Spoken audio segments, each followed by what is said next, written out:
One of the most remarkable conceptions of Plato, because un-Greek and also very different from anything which existed at all in his age of the world, is the transposition of ranks. In the Spartan state, there had been enfranchisement of helots and degradation of citizens under special circumstances, and in the Greek aristocracies, merit was certainly recognized as one of the elements on which government was based. The founders of states were supposed to be the benefactors who were raised by their great actions above the ordinary level of humanity. At a later period, the services of warriors and legislators were held to entitle them and their descendants to the privileges of citizenship and to the first rank in the state. And although the existence of an ideal aristocracy is tenderly proven from the remains of early Greek history, and we have the difficulty in describing such a character. However, the idea may be defined to any actual Hellenic state, or indeed to any state which has ever existed in the world.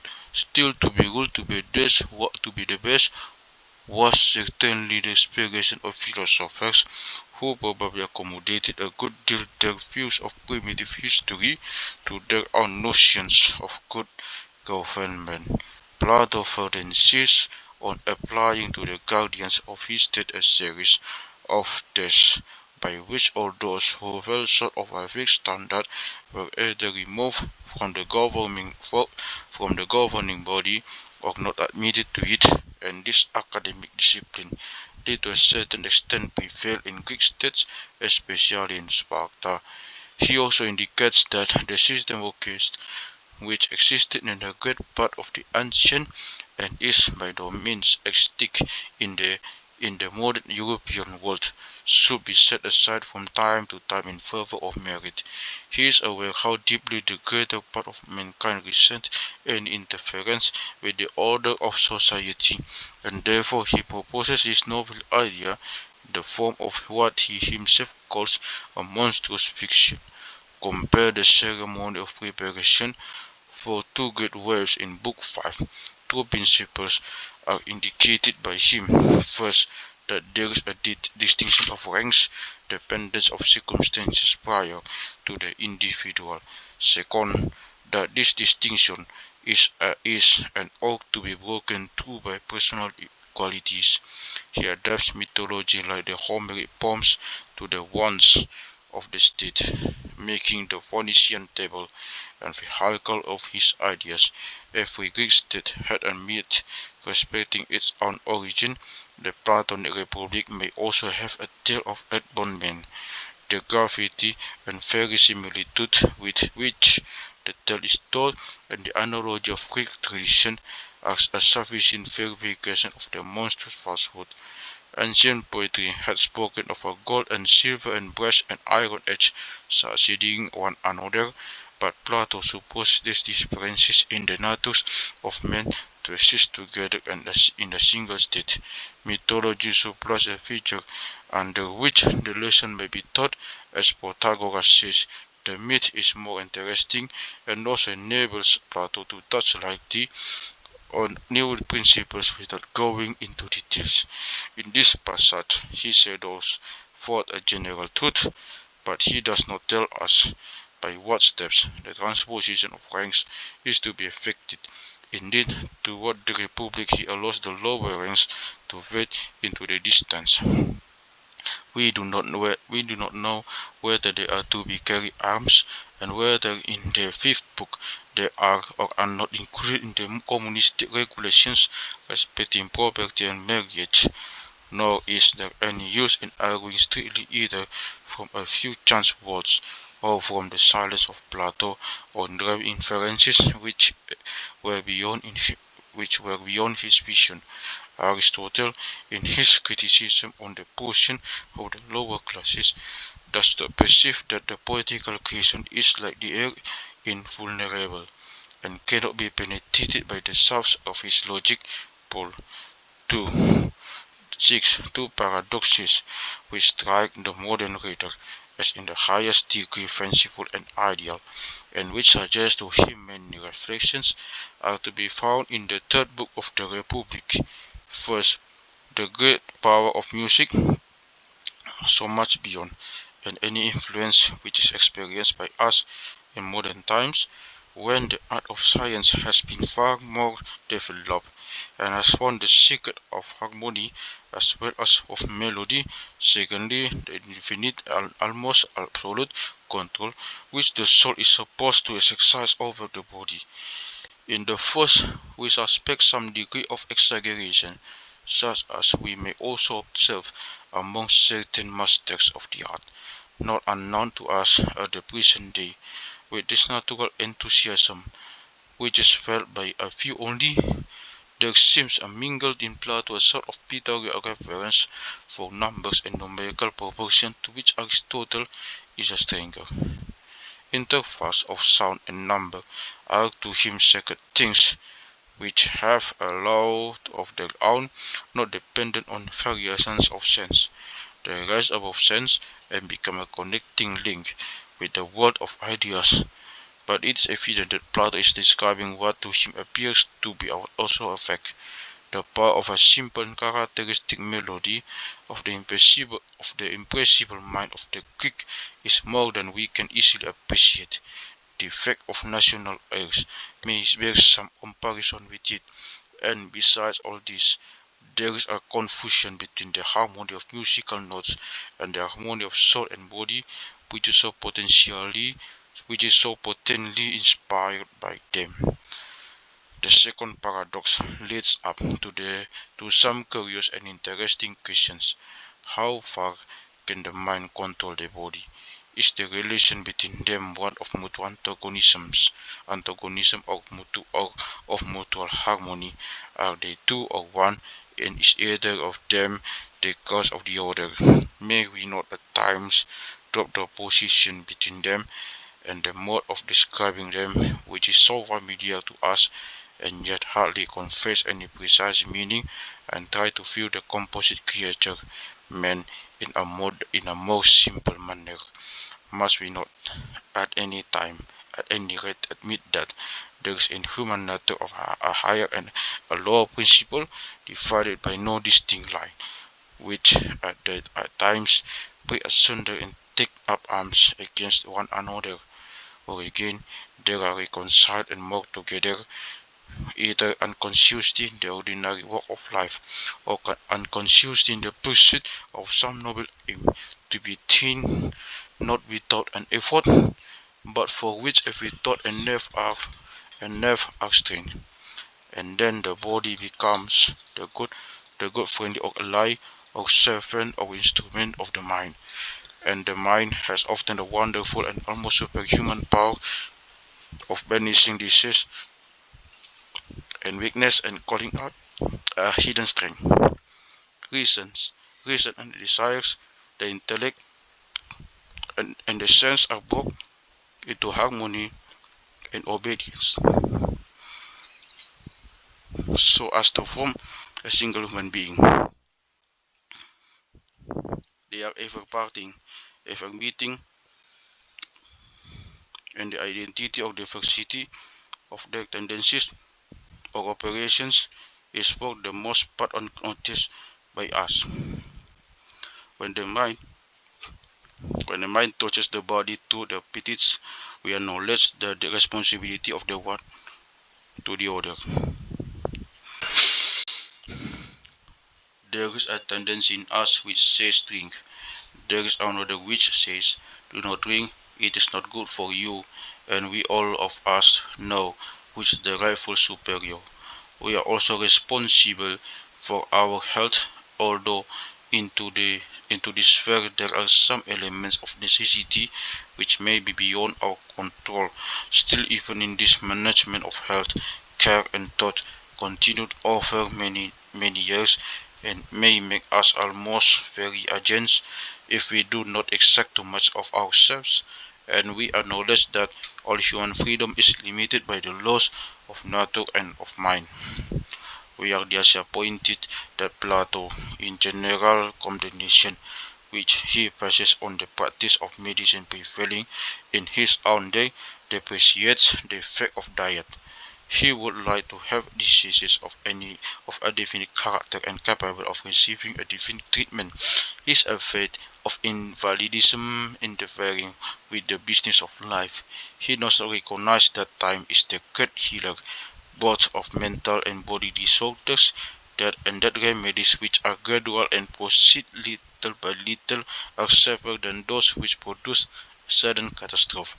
Neither does he see Neither does he see that there is no way in which the mind can more surely influence the body than the body control of eating and drinking or any other action or occasion of human life, of which or on which the higher freedom of the will can be more simple or truly asserted.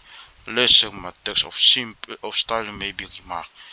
1. The affected ignorance of music, which is Plato's way of expressing that he is passing lightly over the subject. 2. The tentative manner in which here, as in the second book, he proceeds with the construction of the state. 3.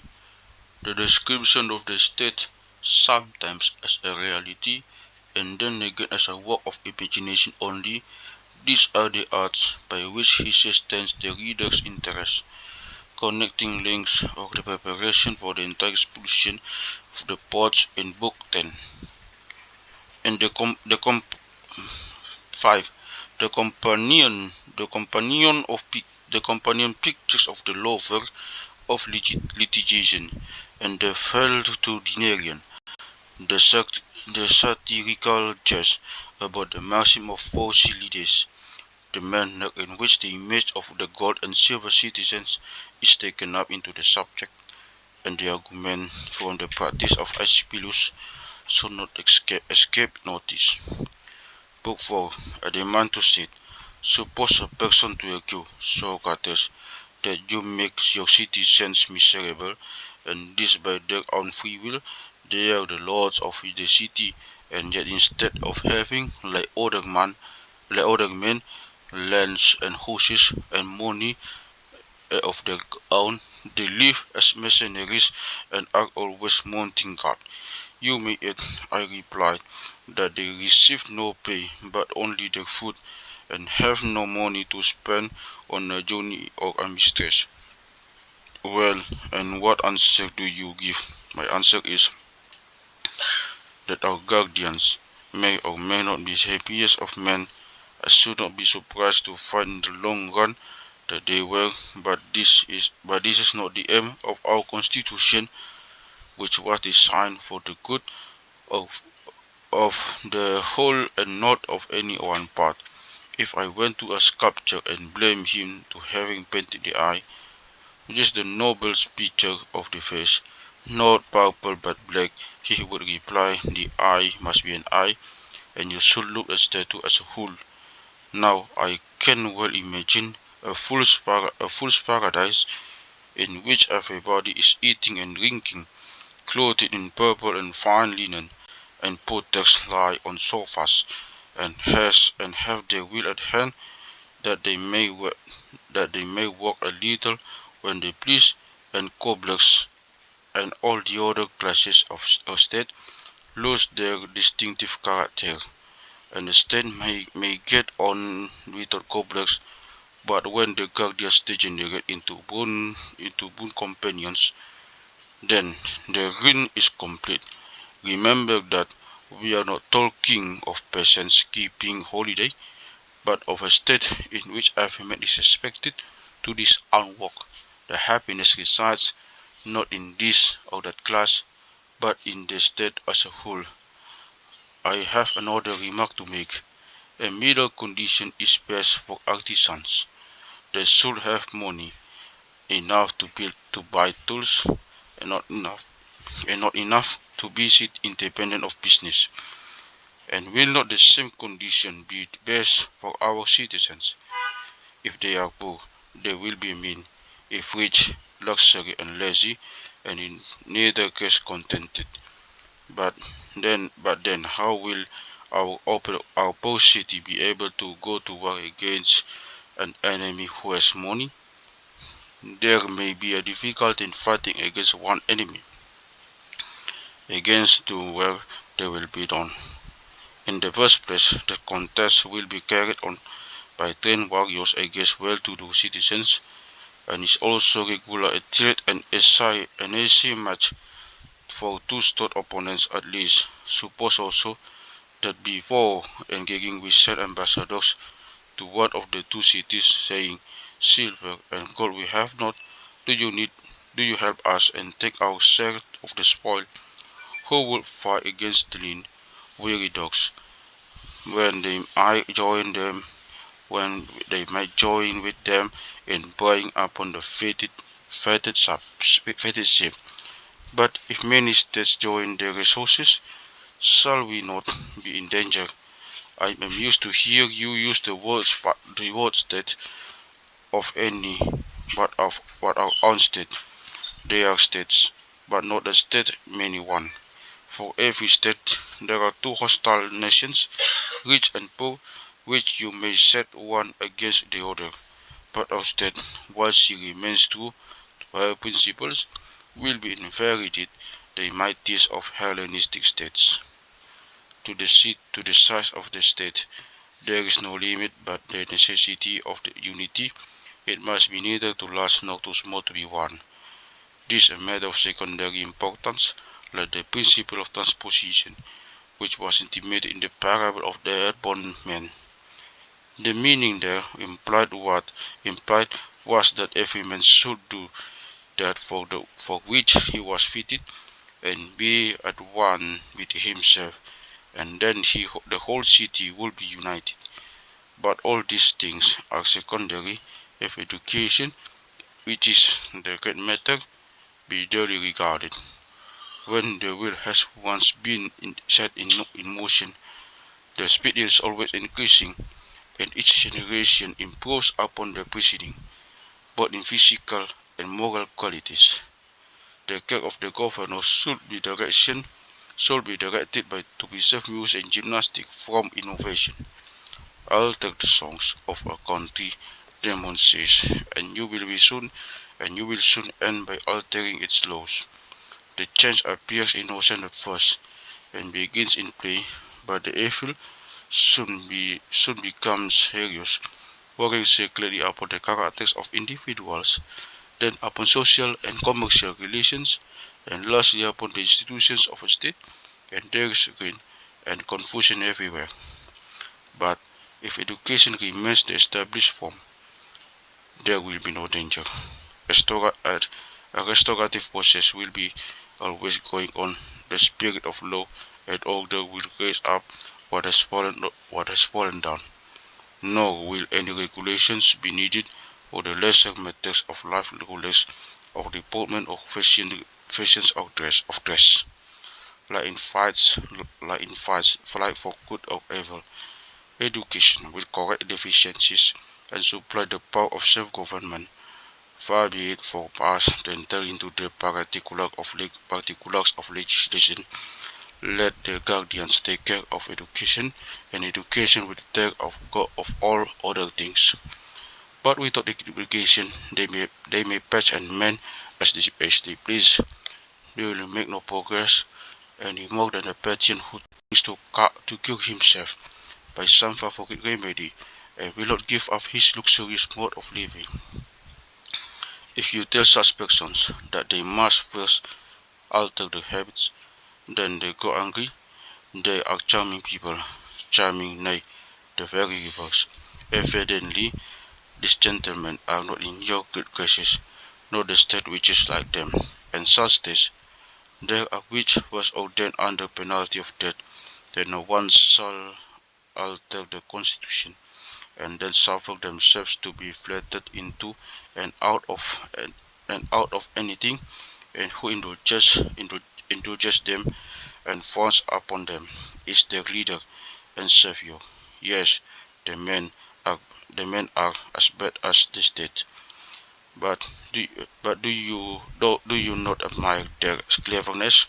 Nay, some of them are stupid enough to believe what the people tell them. And when all the world is telling a man that he is 6 feet high and he has no missile, how can he believe anything else? But don't get into a passion to see your statements trying their nostrums and fancying that they can cut off at a blow of the hydraulic auguries of mankind is as good as a play. Mere enactments are superfluous in good states and are useless in bad ones.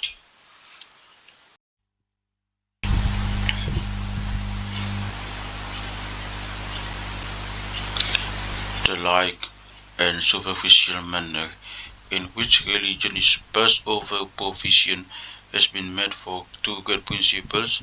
First, that religion shall be based on the highest conception of the gods. Secondly, the true national of Hellenic type shall be maintained. Socrates proceeds, but where amid all this is justice, son of Aristotle, tell me where, light a candle and search the city, and get your brother and the rest of our friends to help in seeking for her. That won't do, replied Glaucon. You yourself promised to make the search and talk about the pity of the certain justice. Well, I said, I will lead the way, but do you follow? My notion is that our state being perfect will contain all the four virtues: wisdom, courage, temperance, justice. If we eliminate the three first, and the unknown remainder will be justice. First then of wisdom, the state which we have called into being will be wise because politic and policy is one among many kinds of skill, not the skill of the carpenter or of the worker in metal or of the husbandman, but the skill of him who advises about the interests of the whole state. Of such a kind is the skill of the guardians, who are small class in number, far smaller than the blacksmiths, but in them is concentrated the wisdom of the state. And if the small ruling call and if the small ruling class have wisdom, then the whole state will be wise.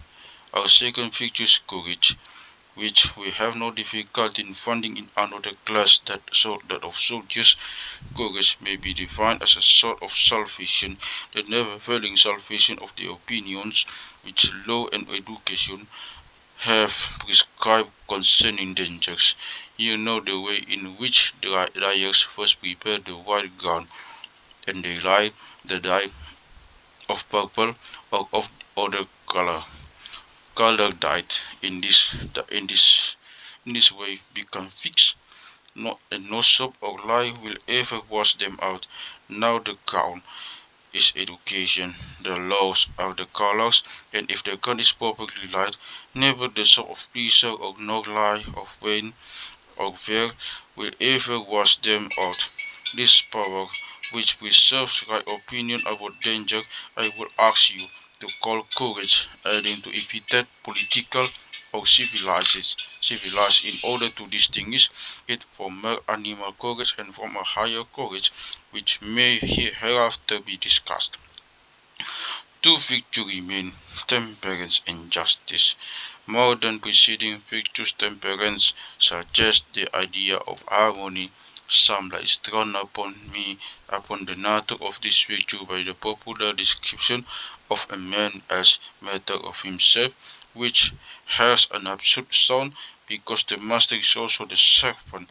The expression really means that the better principle is in a man masters the works. There are in cities whose classes women, slaves and the like who correspond to the worst, and a few only to the better, and in our state the former class are held under control by the latter.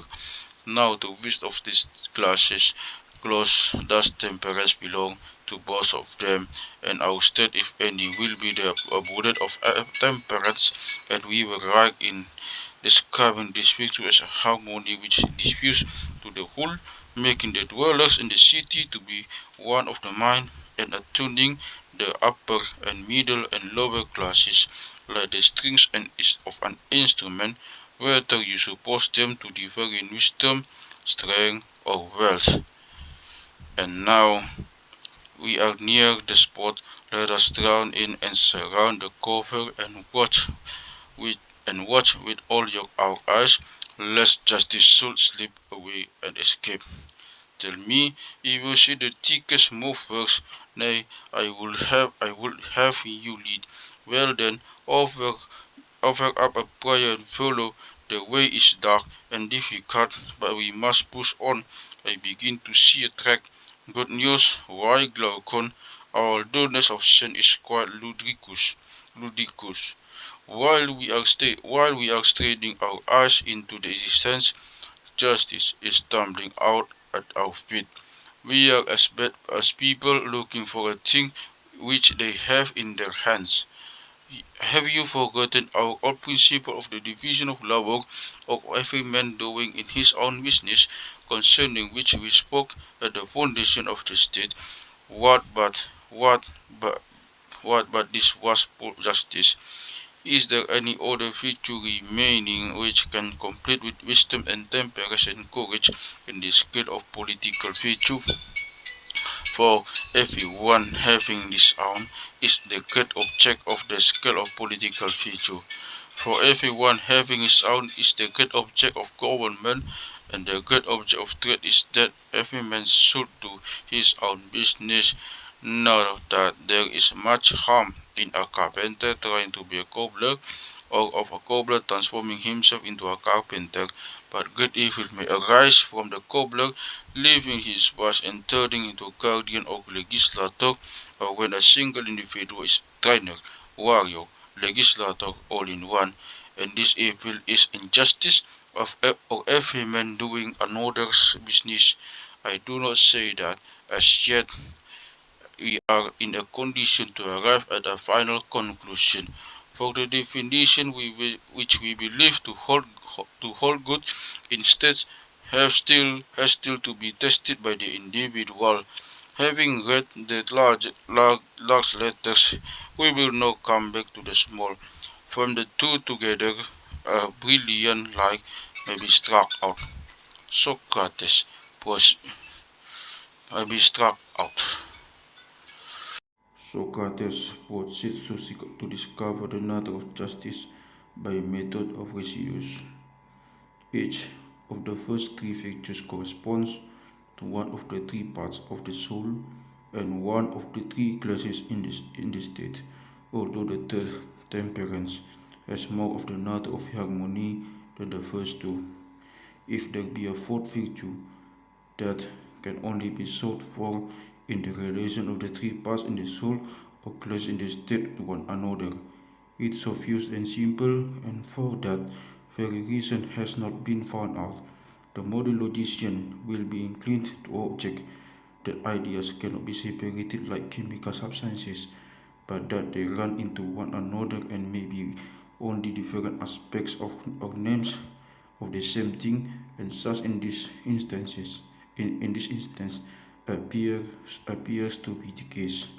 For the definition here given of justice is verbally the same as one of the definitions of temperance given by Socrates in the Archimedes, which however is only provisional and is afterwards rejected. And so far from justice remaining over when the other virtues are eliminated, the justice and temperance of the Republic can with difficulty be distinguished. Temperance appears to be the virtue of a part only, and one of these, whereas justice is a universal virtue of the soul. Yet on the other hand, temperance is also described as a sort of harmony, and its respect is akin to justice. Justice seems to differ from temperance in degree rather than in kind, whereas temperance is the harmony of discordant elements, Justice is the perfect order by which all natures and classes do their own business. The right man in the right place, the division and cooperation of all citizens. Justice, again, is a more abstract notion than the other pictures, and therefore, from Plato's point of view, the foundation of them to which they are referred, and which in idea precedes them. The proposal to meet temperance is a metric often intended to avoid monotony. There is a famous question discussed in one of the earlier dialogues of Plato, Phytagoras' Aristotelic Ethics, whether the pictures are one of many. This receives an answer which is to effect that there are four cardinal pictures. Now, for the first time, work together in ethical philosophy, and once we bump over the rest, which is known as Aristotle's conception of universal justice, virtues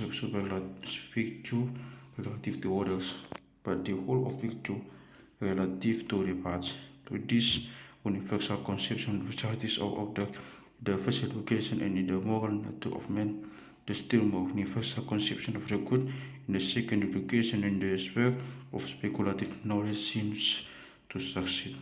Both might be equally described by terms law, order, harmony, but while the idea of good embraces all time and all existence, the conception of justice is not extended beyond man. Socrates is now going to identify the individual and the state, but first he must prove that there are three parts of the individual soul. His argument is as follows: quantity makes no difference in quality. The word just, whether applied to the individual or the state, has the same meaning, and the term justice implies that the same three principles in the state and individual by doing their own business. But are they really three or one? The question is difficult and one which can hardly be solved by the methods which we are now using, but the truer and longer way will take up too much of our time. The shorter will satisfy me. Well, then you will admit that the qualities of states mean the qualities of the individuals who compose them. The Scythians and Thracians are passionate, are always intellectual, and the Egyptians and Phoenicians covetous, because the individual members of each have such and such a character. The difficulty is to determine whether the several principles are one or three, whether, that is to say, we reason with this one part of nature, decide with another, are angry with another, and whether the whole soul comes into play in each sort of action. This inquiry, however, requires a very exact definition of terms. The same thing in the same relation cannot be affected in two opposite ways. But there is no impossibility in a man standing still,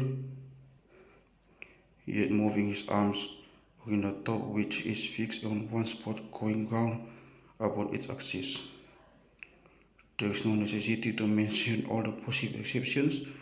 Let us provisionally assume that opposites cannot do or be or serve opposites in the same relation, and to the class of opposites belong ascent and descent, desire and avoidance. And one form of desire is thirst and hunger. And here arises a new point. Thirst is thirst of drink. Hunger is hunger of food. Hunger is hunger of food, not of one drink or a particular kind of food, with a single exception, of course, that the very fact of our desiring anything implies that it is good. When relative terms have no attributes, the correlative have no attributes. When they have attributes, the correlatives also have them. For example, the term greater is simply relative to less, and knowledge refers to a subject of knowledge. But on the other hand, a particular knowledge is of a particular subject. Again, every science has a distinct character which is defined by an object. Medicine, for example, is the science of health, although not to be confounded with health. Having cleared our ideas thus far, let us return to the original existence of thirst, which has a definite object: drink. Now the third soul may feel two distinct impulses, the animal one saying drink, the rational one which is do not drink. The two impulses are contradictory, and therefore we may assume that they spring from distinct principles in the soul, but in patient a third principle or akin to desire. There is a story of certain Leontius which throws some light on this question. He was coming out of from the Epicurus outside the north wall, and he passed a spot where there were dead bodies lying by the executioner. He felt a longing desire to see them and also an abhorrence of them. At first he turned away and shut his eyes. Then suddenly, tearing them open, he said, "Take your fill, ye wages of the fair side. Now is there not here a third principle which is often found to come to the assistance of reason against desire, but never of desire against reason? This passion of spirit, or the spare existence of which we may further convince ourselves by putting the following case: when a man suffers justly, if he be a generous nature, he is not indignant at the hardships which he undergoes, but when he suffers unjustly, his indignation is scared support. Hunger and thirst cannot tame him. The spirit within him must do or die, until the voice of the shepherd, that is of reason, bidding his dog bark no more, is heard within. This shows that patience is the light of reason. Is patience then the same with reason? No, for the former exists in children and brutes, and Homer affords a proof of the distinction between them when he says he smote his breast and thus rebukes his soul. And now, at last, we have reached firm ground and are able to infer that the virtues of the state and of the individual are the same. For wisdom and courage and justice in the state are severally the wisdom and courage and justice in the individuals who form the state. Each of the three classes will do the work of its own class in the state, and each part in the individual soul, reason, the superior, and passion, and the inferior, will be harmonized by the influence of music and gymnastics. The counselor of the warrior, the head and the arm, will act together in the town of Mansul and keep the desires in proper subjection. The courage of the warrior is that quality which preserves a right opinion about dangers in spite of pleasures and pains. The wisdom of the counselor is that small part of the soul which has authority and reason. The virtue of temperance is the friendship of the ruling and the subject principles, both in the state and in the individual. Of justice we have already spoken, and the notion already given of it may be confirmed by common instances. Will the just state or the just individual steal, lie, commit adultery, or be guilty of impiety to gods and men? No, it is and is not the reason of this that the several principles, whether in the state or in the individual, do their own business, and justice in the equality which makes judgment and justice. Moreover, our odd division of labor, which required that there should be one man for one use, was a dream or anticipation of what was to follow, and that dream has now been released to injustice, which begins by bending together the three chords of the soul and then acts harmoniously in every relation of life. And injustice, which is in subordination and disobedience of the inferior elements in the soul, is the opposite of justice and is inharmonious and unnatural, bringing the soul what the deceased is to the body. For in the soul, as well as in the body, good or bad actions produce good or bad habits.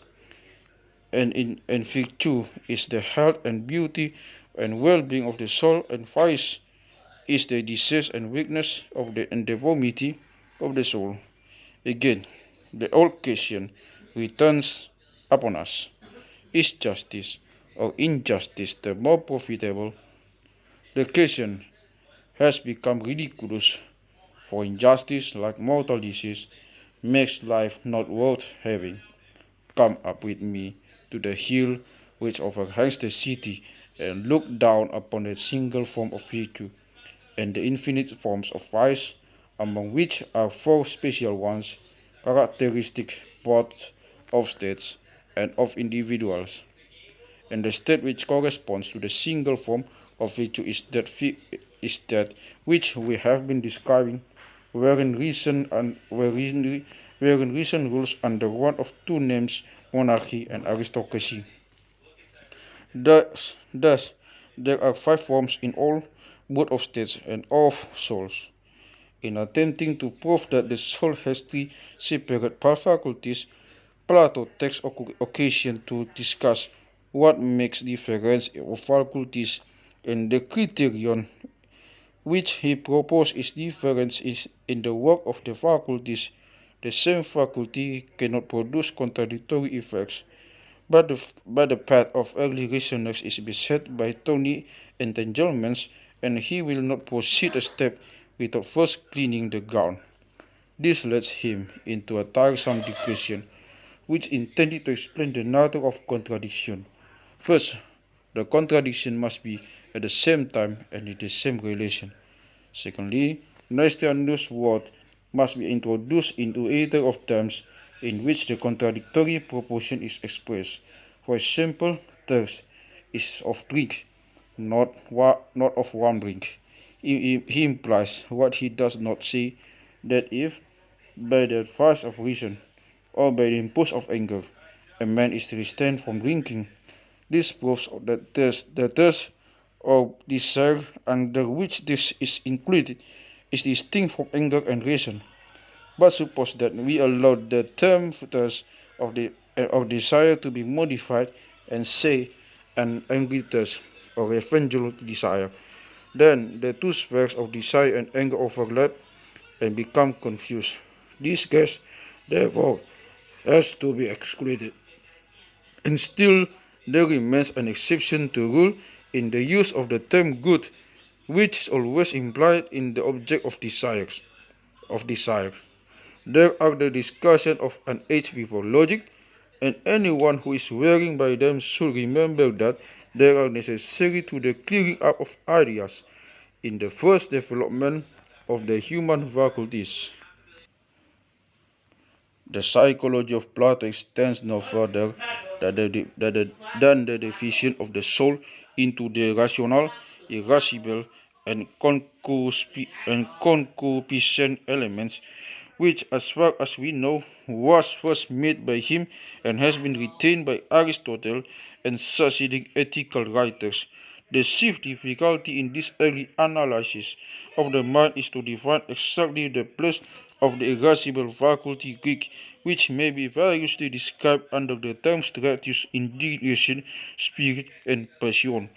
It is the foundation of courage, which includes in Plato moral courage, the courage of enduring pain and of surmounting intellectual difficulties, as well as of meeting dangers in war. Though irrational, it inclines to side with the rational. It cannot be aroused by punishment when justly inflicted. It sometimes takes the form of enthusiasm, which sustains a man in the performance of great actions. It is the lion heart with which the reason makes a treaty. On the other hand, it is negative rather than positive. It is indignant at wrong or falsehood, but does not, like love in the symposium and phytagoras, aspire to the vision of true or good. It is the peremptory military spirit which prefers in the government of honor. It differs from anger Greek. This latter term having no accessory notion of gratuitous indignation. Although Aristotle has written the word, yet we may observe at the Persian Greek, which has with him lost its affinity to the rational and has become indistinguishable from anger Greek.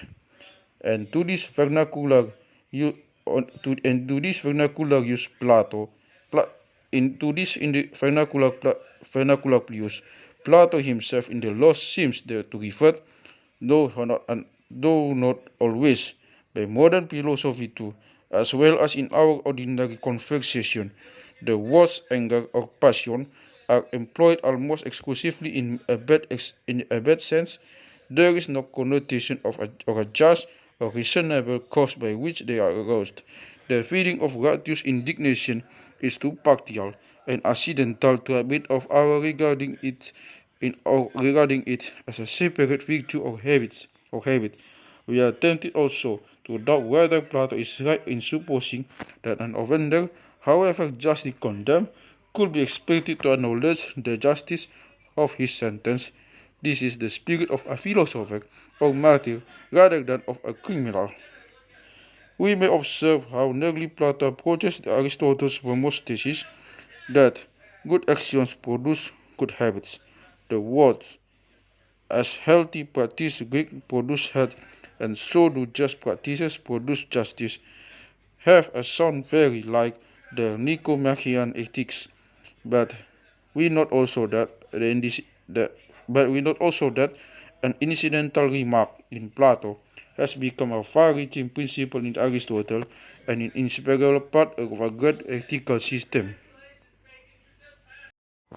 There is a difficulty in understanding what Plato meant by the longer way.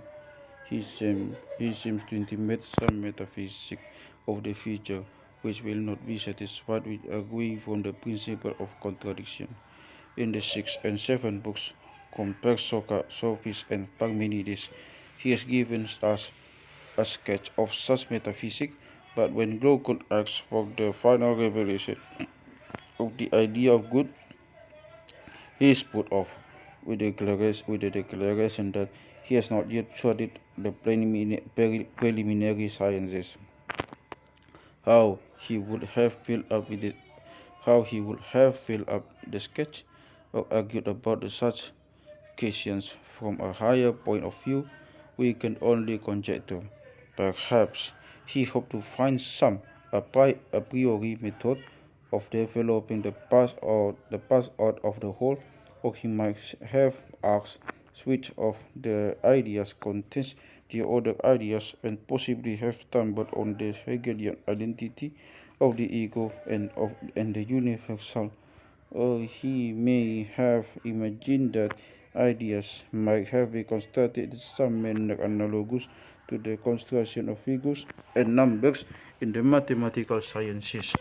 The most certain and necessary truth was to Plato the universal, and to this he was always seeking the reward to seek he was always seeking to refer all knowledge or opinion, just as in the modern times we seek to rest them on the opposite pole of induction and experience. The experiences of metaphysicians have always tended to pass beyond the limits of human thought and language. They seem to have reached a height at which they are moving about in worlds unreleased, and their conceptions, although profoundly affecting their own minds, become invisible or intelligible to others. We are not therefore surprised to find that Plato himself has nowhere clearly explained his doctrine of ideas, or that his school, in a later generation, like his contemporaries Glaucon and Adeimantus, were unable to follow him in this region of speculation. In the sophist, he is refuting the skepticism which maintained either that there was no such thing as predication, or that all might be predicated of all. He arrived at the conclusion that some ideas combine with some, and not all with all. But he makes only one or two steps forward on this path. He now attains to any connected system of ideas, or even to a knowledge of the most elementary relations of the sciences to one another. Book 5. As I was going to enumerate the four forms of rise or decline in the states, where when Polymarchus he was sitting a little farther from me than Adeimantus, taking him by the coat and leaning towards him, said something in an undertone, of which I only caught the words, "Shall we let him off?"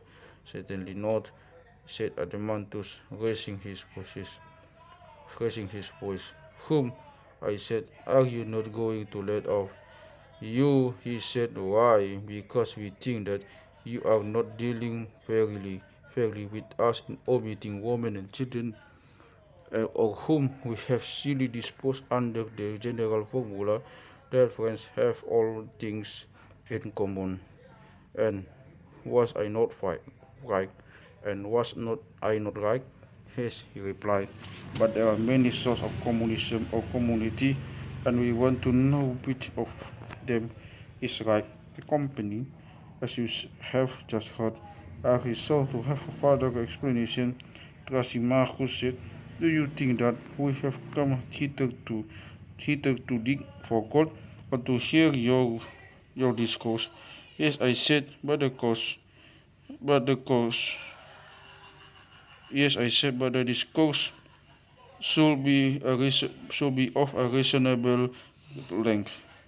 Glaucon added, "Yes, Socrates, and there is reason in spending the whole of life in such discussions.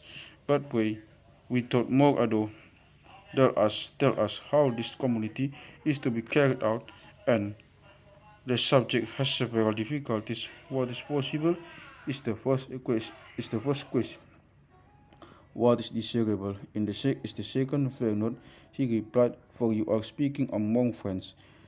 "That," I replied, "is a consolation. I shall destroy my friends as well as myself. Not that I mind a little innocent Luther, but he will kill. The truth is a murder."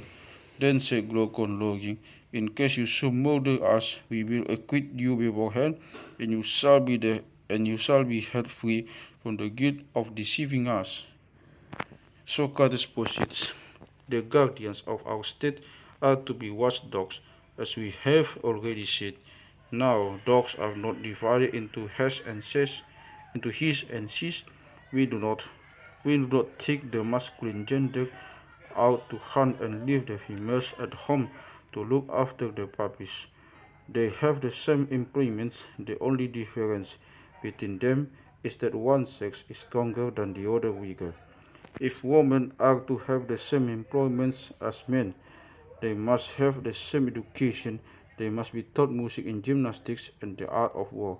I know that a great jokes will be made of the riding on horseback and carrying weapons, the sight of the naked or wrinkled woman showing the agility in the palestra will certainly not be deficient of beauty, and may be expected to become a famous jest. But we must not mind the wits. There was a time when they might have looked at our present gymnastics, all is habit. People have at last found that the exposure is better than the concealment of person, and now they learn war. Evil only should be the subject of ridicule. First question is whether women are able either wholly or partially to share the employments of men. And here we may charge with inconsistency in making the proposal at all, where we started originally with the division of labor, and the diversity of employments was based on the difference of natures. But is there not a difference between men and women? Nay, are they not wholly different? There was the difficulty, Glaucon, which made me unwilling to speak of family relations. However, when a man is out of his debt, or shift depth of his depth, whether in a pool or in an ocean, he can only swim for life, and we must try to find a way of escape if we can. The argument is that different natures have different uses, and the natures of men and women are said to differ, but this is only a verbal opposition. We do not consider that the difference may be purely nominal and accidental. For example, a bald man and a hairy man are opposed in a single way, in a single point of view, but you cannot infer that because a bald man is a cobbler, a hairy man ought not to be a cobbler. Now, why is such an inference erroneous? Simply because the opposition between them is partial only, like the difference between a male physician and a female physician, not running through the whole nature, like the difference between a physician and a carpenter. And if the difference of the sexes is only that the one beget and the other bear children, this does not prove that they ought to have distinct educations. Admitting that women differ from men in capacity do not mean equally differ from another, as no NATO scattered all the qualities which our citizens require differently up and down among the two sexes, and even in their peculiar pursuits are not women often, though in some cases superior to men, ridiculously enough surpassed by them. Women are the same in kind as men and have the same aptitude or want of aptitude for medicine or gymnastic or war, but in a less degree. One woman will be good guardian, one woman will be a good guardian, another not, and the good must be chosen to be the colleges of our guardians. If, however, the natures are the same, the inference is that their education must also be the same.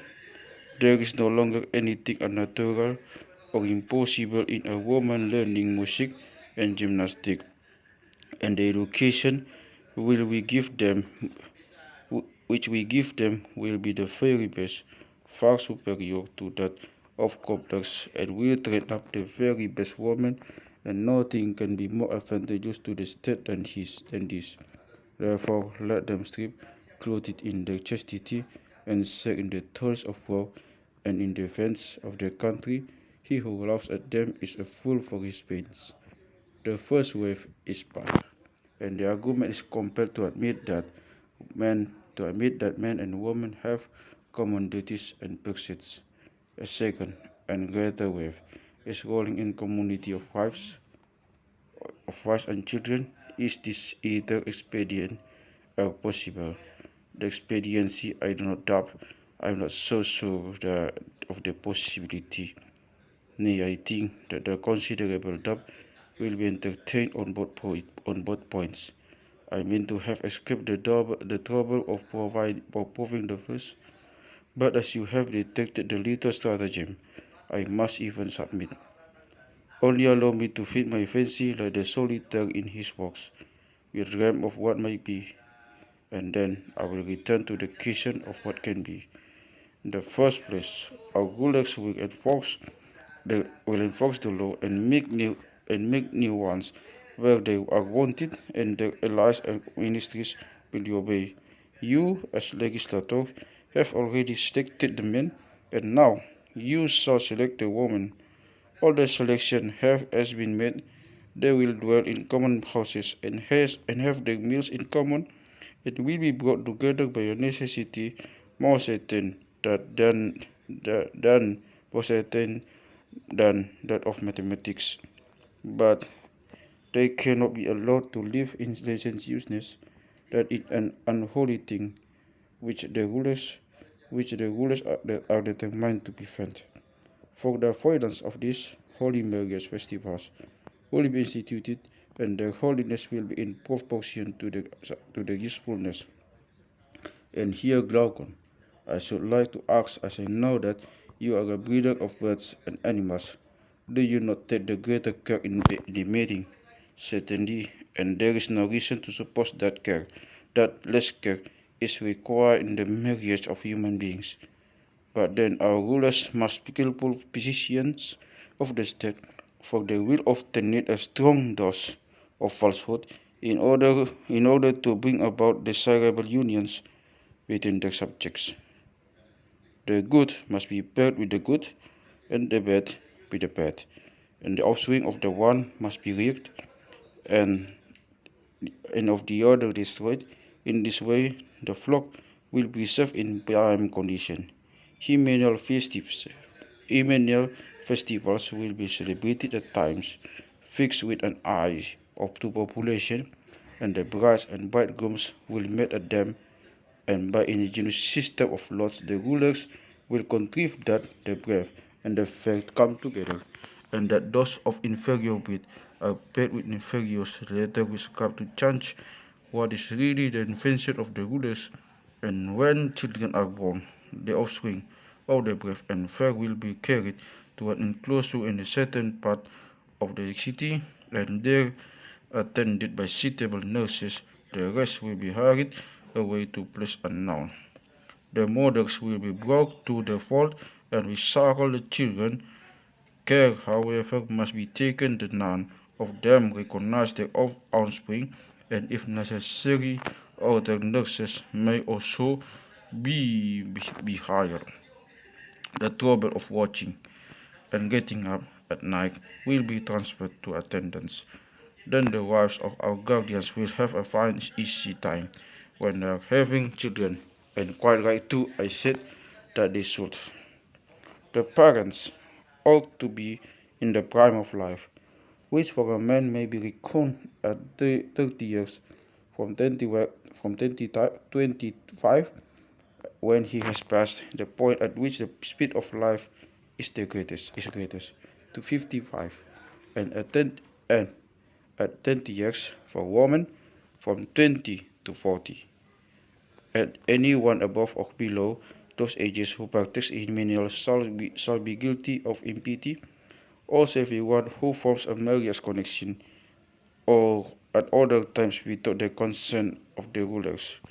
This latter regulation applies to those who are within the specified ages, after which they may range at will, provided they avoid the prohibited degrees of parents and children, or of brothers and sisters, which last, however, are not absolutely prohibited if a dispensation be procured.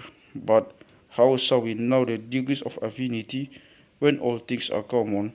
The answer is that brothers and sisters are all such as born 7 or 9 months after the espousals, and their parents those who are the espoused, and everyone will have many children, and every child many parents.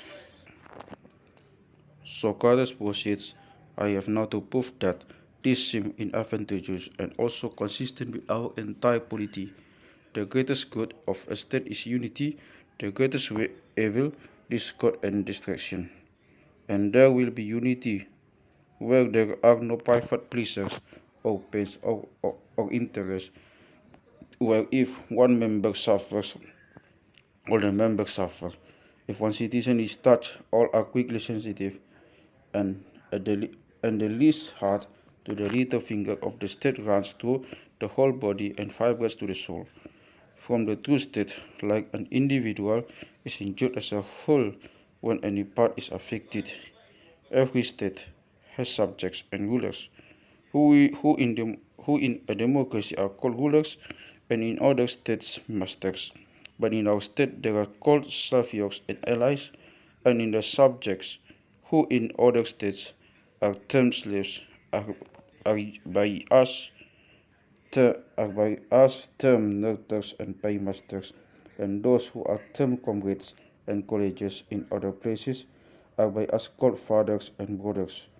And whereas in other states members of the same government regard one of their colleagues as a friend and another as an enemy, in our state no man is stranger to another, for every citizen is connected with every other by ties of blood, and these names and this way of speaking will have a corresponding reality.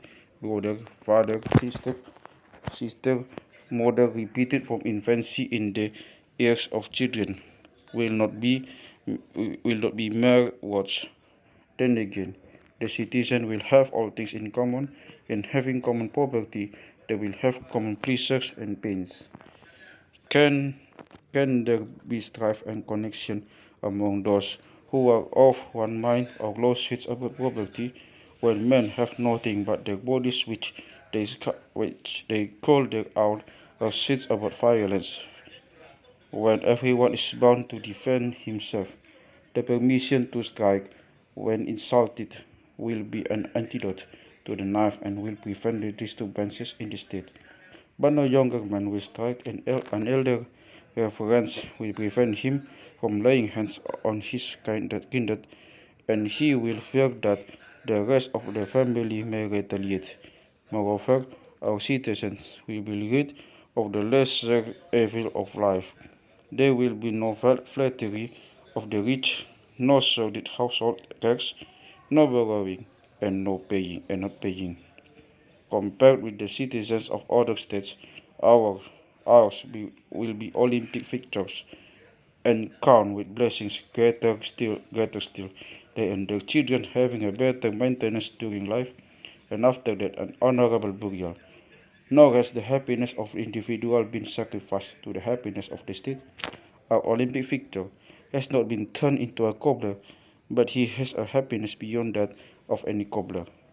At the same time, if any conceited youth begins to dream of appropriating the state to himself, he must be reminded that half is better than the whole.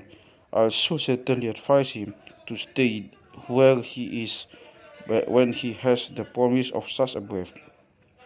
But is, but is such a community possible, as among the animals, so also among men, and if possible, in what way possible?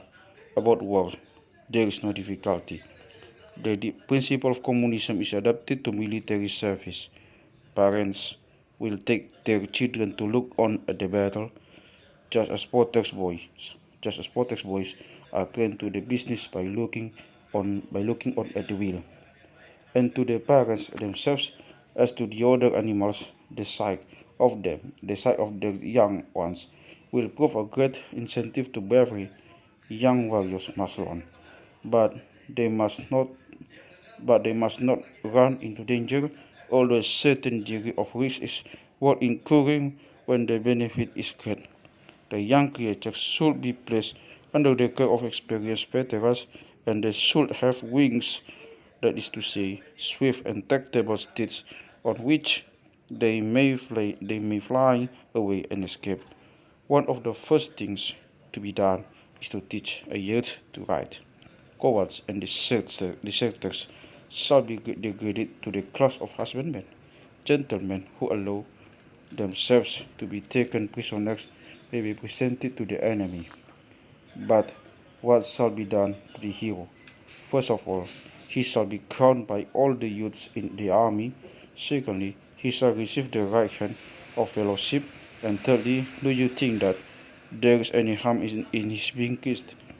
We have already determined that he shall have more wives than others, in order that he may have as many children as possible, and at the feast he shall have more to eat, who have the authority of Homer for honoring brave men with long Chinese, which is an appropriate compliment because meat is very strengthening thing. Fill the bowl then, and give the best seeds and meats to the brave. May they do them good. And who and he who does in battles will be at once declared to be the golden race, and will, as we believe, become one of Hesiod's guardian angels. He shall be worshipped after death in the manner prescribed by the oracle, and not only he, but all other benefactors of the state who die in any other way shall be admitted to the same honors. The next question is, how shall we treat our enemies? Shall Hellenes be enslaved? No, for there is too great risk, of the whole race passing under the yoke of the barbarians. Or shall the dead be despoiled? Certainly not, for that sort of thing is an excuse for skulking, and has been the ruin of many of an army. There is meanness and feminine malice in making an enemy of the dead body, when the soul which was the owner had fled, like a dog who cannot reach his assailants. and carries with the stones, which are thrown at him instead. Again, the arms of Hellenes should not be offered up in the temples of the gods. They are pollution. They are pollution, for they are taken to combatant. And on similar grounds, there should be a limit to the infestation of Hellenic territory. The horses should not be born, nor more than the annual produce carried off. For war is of two kinds, civil and foreign, the first of which is probably termed discord, and only the second war, and war between Hellenists is in reality civil war, a quarrel in a family, which is greater to be regarded as unpatriotic and unnatural, and ought to be prosecuted with a view to reconciliation in a true filial Hellenic spirit, as of those who would chasten but not utterly enslave. The war is not against a whole nation, who are a friendly multitude of men, women, and children, but only against a few guilty persons.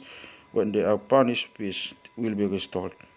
That is the way in which Hellenists should war against one another and against barbarians, as they war against one another now. But, my dear Socrates, you are forgetting the main question. Is such a state possible? I grant all I grant all and more than you say about the blessedness of being one family, fathers, brothers, mothers, daughters, going out to war and together. But I want to ascend the possibility of this ideal state. You are too unmerciful. The first wave and the second wave I have already escaped, and now you will Satan drown me with the third. When you see the towering chest of the wave, I expect you to take pity, not a wit. Well then, we were led to form our ideal polity in the search after justice, and the just man answered to the just state. Is this ideal all the worse of being impracticable? Would the picture of a perfectly beautiful man be any the worse be, be, will be any the worse because no such man ever lived? Can any reality come up to the idea? Nature will not allow words to be fully realist, but if I am to try and release the idea of the state in a measure, I think that an approach may be made in the perfection of which I dream by one or two, I do not say sight, but possible changes in the present constitution of states. I would reduce them to a single one, the great wave as I call it. Until then, kings are philosophers, or philosophers are kings. Sitting will never cease from ill. No, nor the human race, nor will our ideal polity ever come into being. I know that this a hard saying which few will be able to receive. Socrates, all the world will take off his coat and rush upon you with sticks and stones, and therefore I would advise you to prepare an answer. You got me into the scrape, I said, and I was right, he replied. However, I will stand by you as a sort of do-nothing, well-meaning ally.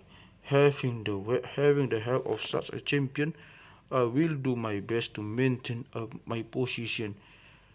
And first, I must explain of whom I speak and what sort of natures these are, who to be philosophers and rulers. As you are a man of pleasure, you will not have forgotten how indiscriminate lovers are in the attachments. They love all and turn blemishes into beauties. The snub-nosed youth is said to have a winning grace. The pig of another has a royal look. The featureless are faultless. The dark are manly. The fair angels, the sickly have a new term of endearment invented expressly for them, which is honeypeel. Lovers of wine and lovers of ambition also desire the objects of their affection in every form. Now here comes the point. The philosopher too is a lover of knowledge in every form. He has an insatiable curiosity, but will curiosity make a philosopher? Are the lover of sights and sounds who let out their ears to epicurus at Dionysiac festivals to be called philosophers? They are not true philosophers, but only an imitation. Then how are we to describe the truth? You will acknowledge the existence of abstract ideas, such as justice, beauty, good, evil, which are severally one, yet in their various combinations appear to be many. Those who recognize these realities are philosophers, whereas other class hear sounds and see colors and understand the use the arts, but cannot attain to the true working vision of absolute justice and beauty, of truth they have not the light of knowledge, but of opinion, and what they see is a dream only. Perhaps he, of whom we say the last will be angry with us, can we pacify him without revealing the disorder of his mind? Suppose we say that if he has knowledge, we rejoice to hear it, but knowledge must be of something which is as ignorance is of something which is not, and there is a third thing which both is and is not, and is matter of opinion only. Opinion and knowledge, then, having distinct objects, must also be distinct faculties, and by faculties I mean powers, unseen and distinguishable only by the difference in their objects, as opinion and knowledge differ, since the one is liable to err, but the other is unerring and is the mightiest of all our faculties, is being the object of knowledge and not being of ignorance. Then these are the extremes. Opinion must lie between them and may be called darker than the one and brighter than the other. This intermediate of contingent matter is and is not at the same time, and partakes both of existence and of non-existence. Now, I will ask my good friend, who denies abstract beauty and justice, and affirms a many beautiful and many just, whether everything he sees he is not in some point of view different in the beautiful ugly, the pious impious, the just unjust, is not the double also the half, and also heavy and light relative terms, which pass into one another. Everything is and is not, and is the old riddle, a man and not man, a man and not a man, shot and did not shot a bird, and not a bird with a stone, and not a stone. The mind cannot be fixed on either alternative, and this ambiguous intermediate erring half like the objects which have a disorderly movement in the region between being and not being are the proper matter of opinion, as immutable objects are the proper matter of knowledge. And he who grows in the world's ends and has only this uncertain perception of things is not a philosopher, but lover of opinion only. The fifth book in the new beginning of the Republic, in which the community of property and of family are first maintained, and the transition is made to the kingdom of philosophers. For both of these Plato, after his manner, has been preparing some change words of book 4, which fall unperceived on the reader's mind, as they are supposed at first to have fallen on the ear of Glaucon and Adeimantus. The paradoxes are Morgenstern terms them. Of this book of the Republic will be reserved for another place. A few remarks on the style and some explanations of difficulties may be briefly added. First, there is the image of the waves, which serves for a sort of seam or plane of the book. The first wave, the second wave, the third and the greater wave come rolling in, and we hear the roar of them. All that can be said of the extravagance of Plato's proposals is anticipated by himself. Nothing is more admirable than the hesitation with which he proposes those solemn texts until kings or philosophers, etc., or the reaction for the sublime to the ridiculous, where Glaucon describes the manner in which the new truth will be received by mankind. Some defects and difficulties may be noted in the execution of the communistic plan. Nothing is taught us of the application of communism to the lower classes, nor is the table of prohibited degrees capable of being made out. It is quite possible that a child born at one hymeneal festival may marry one of its own brothers or sisters, or even one of its parents, and at another. Plato is afraid of incestuous unions, but at the same time he does not wish to bring before us the fact that the city would be divided into families of those born 7 and 9 months after each hymeneal festival. If it were worthwhile to argue seriously about such fancies, we might remark that while all the old affinities are abolished, the newly prohibited affinity rests not on any natural or rational principle, but only upon the accident of children having been born in the same month and year. Nor does it explain how the laws could be so manipulated by the legislature as to bring together the fairest and best. The singular expression which is employed to describe the age of 5 and 20 may perhaps be taken from some point in the delineation of the philosopher, the illustrations of the nature of philosophy, the reform law, and are more suited to the apprehension of Glaucon, the Athenian man of pleasure, than to modern testes of readings. They are partly reflexious, but also contain the gem of truth. That science as a whole remains a true principle of inductive as well as of metaphysical philosophy, and the love of universal knowledge still the characteristic of the philosopher in modern as well as in ancient times. At the end of the fifth book, Plato introduces the figment of contingent matter, which has exercised so great an influence both on ethics and theology of the modern world, and which occurs here, and for the first time in the history of philosophy. She did not remark that the degrees of the, the degrees of knowledge in the subject have nothing corresponding to them in the object. With him, a word must answer to an idea, and he could not conceive of an opinion which was an opinion about nothing. The influence of analogy led him to invent parallels and conjugates, and to overlook facts. To us, some of his difficulties are passing only from their simplicity. We do not perceive that the answer to them is tumbling out at our feet. To the mind of early thinkers, the conception of not being was dark and mysterious.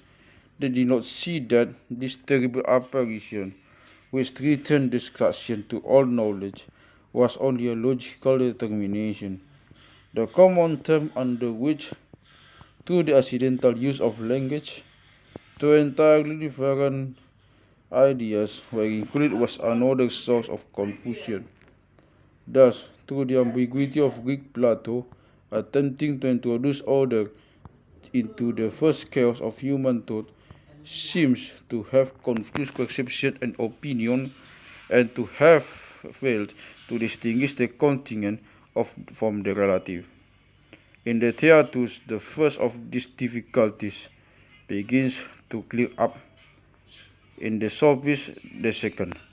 And for this, as well as for other reasons, both these dialogues are probably to be regarded as later on the Republic. Book 6. Having determined that the many have no knowledge of true being and have no clear patents in their minds of justice, beauty, truth, and that philosophers have such patterns, we have now to ask whether they or the many shall be rulers in our state.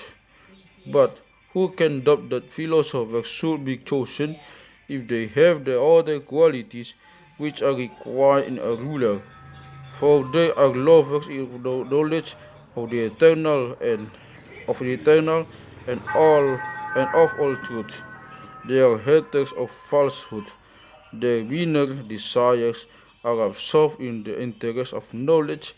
They are spectators of all time and all existence, and in the magnificence of their contemplation, the life of man is as nothing to them, nor is that fearful.